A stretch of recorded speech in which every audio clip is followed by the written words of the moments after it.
नमस्कार, ललितास रेसिपी चॅनलमध्ये तुमचं स्वागत आहे। आज आपण बनवणार आहोत महाराष्ट्रीयन बेसन पिठाची पाटोडी कशी बनवायची ते बघणार आहोत।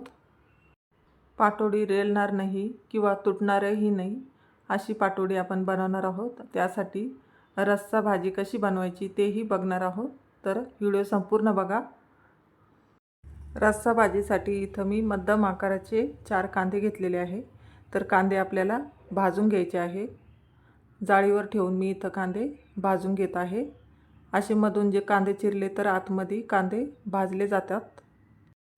कांदे भाजत आहे तोपर्यंत आपण पाटोडीसाठी मसाला काढून घेऊया। इथं मी जिरे, लसूण आणि हिरवी मिरची, कोथिंबीर घेतलेली आहे, तर त्याची पेस्ट करून घ्यायची आहे। कांदे आपले इथं आता भाजून झालेले आहे, बघू शकता तुम्ही। खोबरं इथं मी आता जाळीवरच भाजून घेणार आहे। या असं खोबरं भाजलं की भाजीला छान टेस्ट येते, तर आपल्याला इथंच असं खोबरं भाजून घ्यायचं आहे। खोबरं आपलं आता मस्त खरपूस भाजलेलं आहे। तर इथं बघू शकता तुम्ही, थोडासा त्याला जाळ लागलेला होता तरी झालं मी। आपण इथं आता मसाला काढून घेऊया। तर इथं मी खडे मसाले घेतलेले आहे, लवंग, मिरे, तेजपत्ता, दालचिनी। खूप जास्त मसाल्याचा वापर नाही केला। इथं तीळ, धनी, कांदा आणि खोबरं घेतलेलं आहे। तर आपण आता मसाला भाजून घेऊया। इथं मी थोडंसं तेल टाकून खडे मसाले अगोदर टाकून घेतलेले आहे। त्यानंतर धनी टाकून घ्यायचे आहे, म्हणजे धनी भाजायला थोडा वेळ जास्त लागतो। त्यानंतर आता तीळ टाकून घ्यायचे आहे। तीळ छान भाजून झाले की मग आपल्याला कांदा टाकून घ्यायचा आहे। कांदे आपल्याला असे फोडून टाकायचे आहे, म्हणजे आतमध्ये मस्त असे तळल्या जातात। हे अशा पद्धतीनं आपल्याला सर्व मसाला भाजून घ्यायचा आहे। इथं आता खोबरं भाजायची गरज नाही, खोबरं आपलं छान भाजलेलं होतं।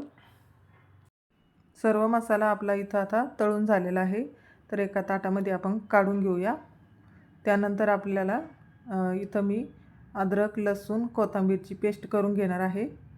आपण इथं आता पाटोडी बनवून घेणार आहोत। तर इथं पाटोडी मला माझी आई बनवून दाखवणार आहे। तर इथं सर्वात आधी आईने कढईमध्ये तेल टाकून कढईला असं फिरून घेतलेलं आहे। त्यानंतर आता याच्यामध्ये हळद टाकलेली आहे आणि जी पेस्ट आपण वाटून घेतलेली होती ती टाकलेली आहे। तर छान अशी तेलामध्ये परतून घ्यायची आहे। त्यानंतर इथं चवीनुसार मीठ टाकून घ्यायचं आहे। आई मस्त गावरान पद्धतीनं पाटोडी बनवून दाखवणार आहे, तर व्हिडिओ संपूर्ण बघा। व्हिडिओला लाईक करा, चॅनलवर नवीन असाल तर सबस्क्राईब करायला विसरू नका। मसाला आपला इथं आता तळून झालेला आहे। त्यानंतर इथं आपण आता पाणी टाकून घेतलेलं आहे। पाणी आपल्याला जेवढं बेसन पीठ घ्यायचं आहे त्या पद्धतीनेच पाणी घ्यायचं आहे। आईने इथं कोथिंबीर कापून टाकून घेतलेली आहे। तर इथं आता आपण पाण्याला उकळी येत आहे तोपर्यंत इकडे आपल्या ताटाला तेल लावून घ्यायचं आहे। इथं मी आता बेसन पीठ घेतलेलं आहे, पावशेरपेक्षाही जास्त असेल, घरचंच बेसन पीठ आहे हे माझं। तर इथं आपण आता पाण्याला उकळी आलेली आहे, त्यानंतर इथं बेसन पीठ टाकून घेतलेलं आहे।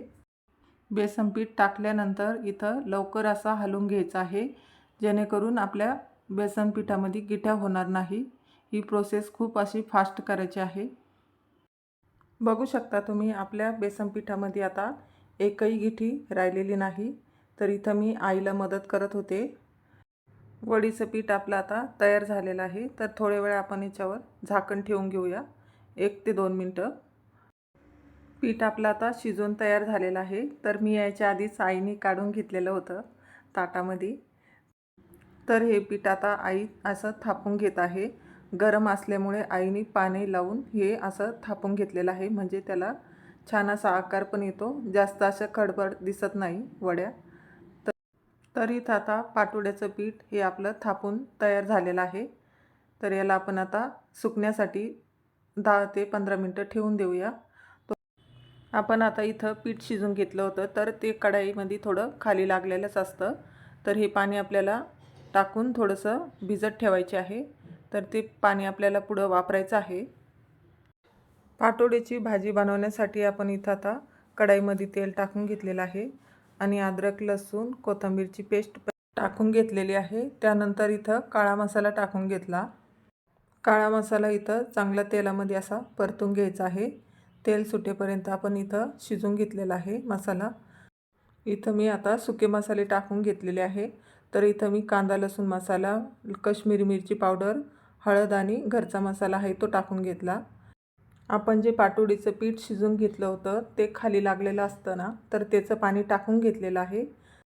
ते पाणी टाकल्यानंतर भाजीला छान असा घट्टसरपणा येतो आणि चवीलाही छान लागते भाजी। इथं मी आता चवीनुसार मीठ टाकून घेत आहे। भाजीला मस्त आपण आता 3 ते 4 मिनिटं इथं शिजून घेऊया। त्यावर आता मी झाकण ठेवून घेत आहे।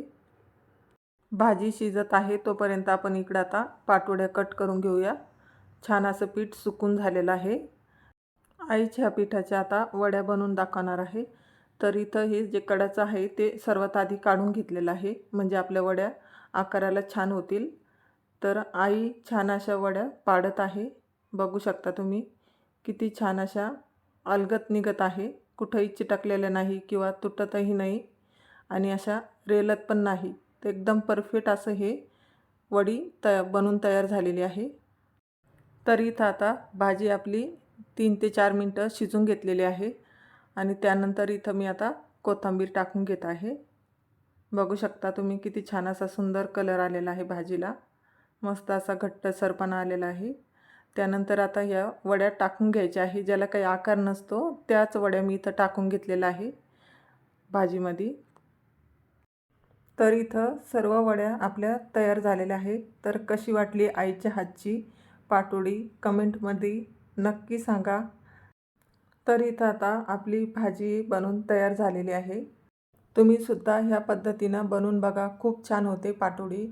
तर पुन्हा भेटूया अशाच नवीन नवीन रेसिपीसोबत।